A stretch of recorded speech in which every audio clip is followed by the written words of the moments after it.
샬롬, 월요일 아침입니다. 오늘은 출애굽기 16장 1절로 18절의 말씀에 의거해서 원망에도 불구하고 라고 하는 제목을 가지고 서로 은혜를 나누기를 원합니다. 이스라엘 백성들이 애굽에서 나온 지 한 달 보름밖에 되지 않았습니다. 그런데 그들은 벌써 여러 번에 걸쳐 모세를 원망했습니다. 처음에는 홍해 앞 바닷가에서 애굽 사람들이 쳐들어오는 것을 보고 심한 두려움으로 원망을 했습니다. 왜 애굽에서 이끌어내어 광야에서 죽게 하느냐라고 하는 그런 말씀이었지요. 두 번째 원망은 홍해를 건넌 지 사흘 만에 일어났습니다. 사흘 동안 물을 얻지 못했는데 겨우 얻은 물이 쓴 물이었기 때문에 그랬지요. 그리고 이제 배가 고파 죽겠다며 왜 광야로 인도해서 이렇게 굶어 죽게 하느냐며 세 번째 모세에게 원망을 했습니다.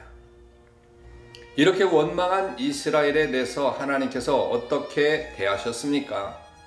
첫 번째 원망에 대해서는 홍해를 마른 땅으로 건너게 함으로 문제를 해결했습니다. 두 번째 원망에 대해서는 한 나뭇가지를 꺾어서 던짐으로 물을 달게 하여서 문제를 해결하였습니다. 그러면 세 번째 원망에 대해서 어떻게 하셨을까요? 오늘은 세 번째 원망의 성격이 무엇이고 하나님은 그 문제를 어떻게 해결하셨는지를 살펴보면서 은혜를 받기를 원합니다. 먼저 세 번째 원망은 매우 육적인 것들이었습니다. 사흘 동안 물을 얻지 못해서 괴로운 마음이 생기듯 광야에서 먹을 것이 떨어져 감에 따라서 괴로운 마음이 생기는 것은 충분히 이해할 수 있는 일이죠. 그럼에도 불구하고 그들의 원망은 육적인 것이라고 하는 것은 몇 가지 이유 때문입니다. 첫째 이유는 하나님께서 왜 그들을 애굽에서 이끌어 내셨는지를 망각했기 때문이죠. 그들이 목적지로 삼는 것은 가나안입니다. 그곳 가나안은 약속의 땅이고 젖과 꿀이 흐르는 풍요의 땅입니다. 무엇보다도 가나안은 하나님께서 친히 이스라엘 자손들을 백성 삼아서 다스릴 곳입니다. 그렇기 때문에 현재 아무리 괴로운 일이 있어도 가나안 땅을 생각하며 참아야 하는 것이지요. 그러나 그들은 당장의 식량에 대한 걱정으로 인해서 가나안을 잊은 채 애굽에서의 생활을 그리워하였습니다. 앞으로 경험할 풍성함을 현재의 고난으로 망각하는 것은 육적인 것이지요. 현재의 고난으로 노예 생활을 그리워하는 것 역시 심히 어리석고 육적인 것이지요.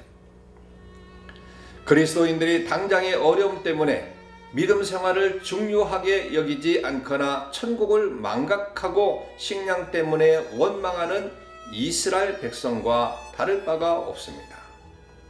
어떤 고난이 오고 어려움이 와도 과거로 돌아가지 않기를 바랍니다. 천국을 잊지 않기를 바랍니다. 그들의 원망을 육적이라고 하는 두 번째 이유는 하나님을 잊어버리고 아직 이르지 않은 최후의 절망을 했기 때문입니다. 다른 민족은 몰라도 이스라엘 백성은 하나님을 잊어버려서는 안 됩니다. 하나님의 은혜가 아니었더라면 그들은 지금 애굽에서 노예로서 고생하며 울부짖고 있었을 것입니다. 노예로 죽을 수밖에 없는 처참함에서 벗어나지 못했을 것입니다.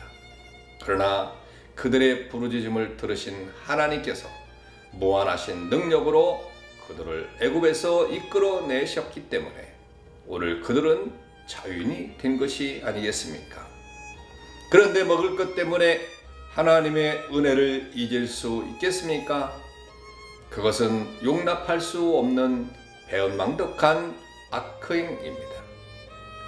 먹을 것 때문에 이렇게 하나님의 은혜를 잊었으니 그야말로 육적인 것입니다. 더구나 그들은 아직 굶어 죽을 상황이 아니었습니다. 그럼에도 불구하고 마치 수많은 사람이 굶어 죽은 것처럼 원망한 것입니다. 마라의 쓴물로 인해서 원망할 그때 그들 앞에는 엘림이 있었습니다. 이번에도 식량이 떨어져 갈 그때 그들 앞에는 하나님께서 예비하신 것이 있었습니다. 만나는 백성들이 졸라서 억지로 주신 것이 아닙니다. 이스라엘 백성들의 필요를 채우실 하나님께서 이미 가지고 계신 계획이었습니다. 하나님께서 전능하신 분이심을 온전히 믿는다면 내일 일을 염려하지 않습니다. 내일 필요한 것은 하나님께서 내일 주실 것을 믿기 때문이죠. 이스라엘은 내일에 있을 식량난을 오늘 염려하며 걱정하다가 원망할 것이 아니었습니다.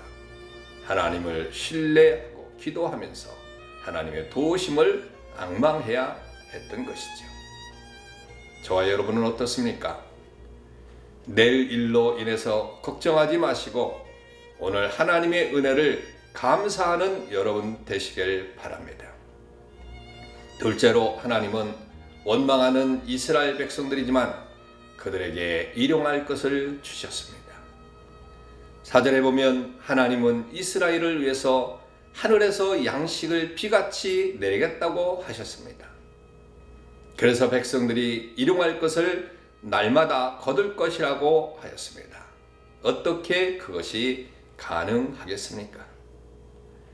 당시 이스라엘은 장정만 60만 명이고 여자와 아이들까지 계산하면 약 200여만 명에서 300만 명이 이를 것인데 5인 가족이 한 달에 쌀 20kg를 먹는다면 200만 명은 800만 kg의 쌀을 300만 명은 1200만 kg의 쌀을 필요로 할 것이죠. 또한 20kg를 5만으로 한다면 각각 200억 원, 300억 원이 될 것입니다. 이스라엘 백성들이 한 달 먹을 쌀의 양과 같이 이러하다면 40년 동안 광야 생활하는 동안 필요한 쌀의 양과 그 값은 얼마겠습니까? 이렇게 많은 양의 양식을 어떻게 구할 수 있겠습니까? 매 끼마다 식량을 나눠주는 일도 만만치 않을 것입니다.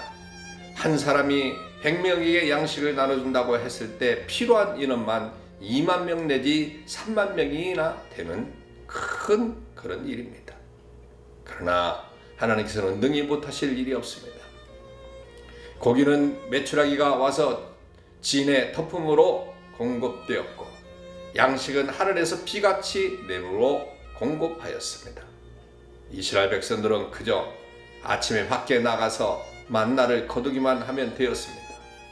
하나님은 이처럼 하나님을 원망한 백성들에게 만나와 메추라기로 일용할 양식을 공급해 주셨습니다. 정말 큰 은혜입니다.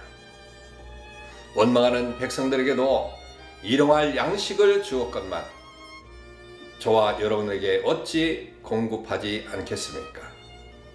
저와 여러분은 하나님을 믿음으로 원망하지 않기를 바랍니다. 온전히 신뢰하고 하나님만을 따르면서 살기를 원합니다. 오늘 이 아침에 기도가 되시길 바랍니다. 샬롬.